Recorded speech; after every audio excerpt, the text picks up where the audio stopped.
मोगाच्या बाबणीनो आयची पवित्र पुस्तकांतली वाचपां आमकां उगडास कोत्ता की देवाचेर विस्वास आनी परवांसो दवरून आमी भावार्थान आमची मागणी करूंक जाय. पयले वाचपान आमी पळयता एलिजा प्रवादी तो आपले शक्तीन वा आपले ताकतीन तो ही व्हडली विस्मितां करूंक पावना. तो कित्याक करूंक पावता? कित्याक तो देवा लागीं मागता आनी देवाचेर तो विस्वास दवरता. जे भाशेन आमी आयकलां तो ताणें तांचेर बूक हाडली.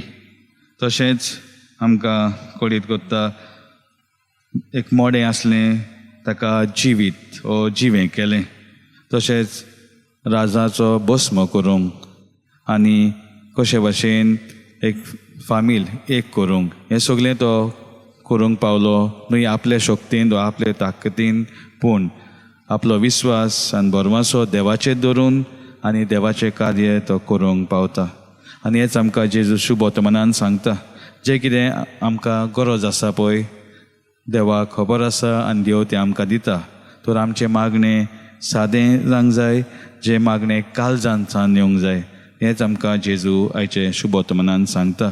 आनी हें मागणें काळजांतल्यान येता तेन्ना वय आमी देवाक दिनवासता, तशेंच ताची खुशी करूंक आमी तयार जाता. तर मागुया मिसा बलिदानान देवाचो आदार आनी कृपा आमचे ठांय. ताचे वरवीं आमी सदांच ताचे राज हे संवसारान हाडूंक वावरूंक. आमेन.